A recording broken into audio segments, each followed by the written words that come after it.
अस्सलाम वालेकुम प्यारे बच्चों, अनोखी कहानियाँ 76 के नए एपिसोड में मैं आप सबको खुश आमदीद कहता हूँ। प्यारे बच्चों, नन्हे डाकिए का आज मैं आपको आखिरी हिस्सा सुनाने जा रहा हूँ।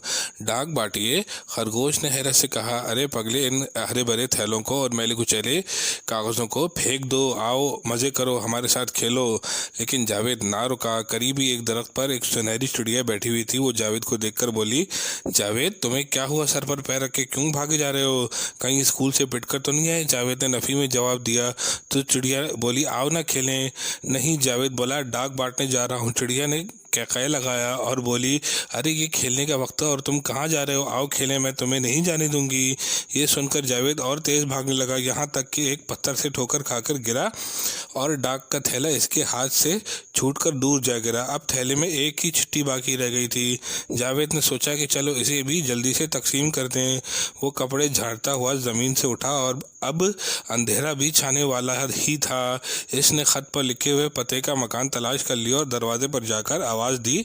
अंदर से एक नन्ही सी लड़की दौड़ती हुई आई और जावेद को देखकर हैरानी से बोली कि तुम आज डाकिए बने हुए हो? हाँ, जावेद ने जवाब दिया। बाबा थक चुका है, मैंने इसे कहा कि बाकी डाक मैं तकसीम करके आऊँगा, तुम आराम कर लो। नन्ही लड़की घर के अंदर चली गई। जावेद अब फारिग हो चुका था, तमाम डाक तकसीम हो चुकी थी। जावेद ने सोचा कि अब जल्द भागना चाहिए कि कहीं अंधेरा ना छा जाए और कहीं रास्ते में कोई मुसीबत ना आ जाए।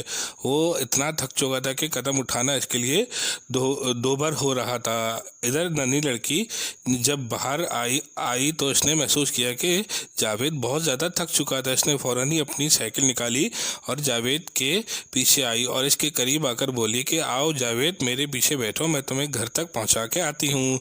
नहीं नन्ही, तुम्हारी बड़ी मेहरबानी, मैं खुद ही चला जाऊंगा। मगर नन्ही लड़की ना मानी। इसने जावेद को साइकिल पर बिठाया और साइकिल चलाते हुए बोली, जावेद तुम बहुत अच्छे हो, नेक हो और बहुत नेक दिल लड़के हो और हमेशा दूसरों के काम आते हो। तुमने डाकी की मदद की, मैं तुम्हारे इस काम से इतनी खुश हुई हूँ कि मैं तुम्हें घर तक छोड़ने जा रही हूँ।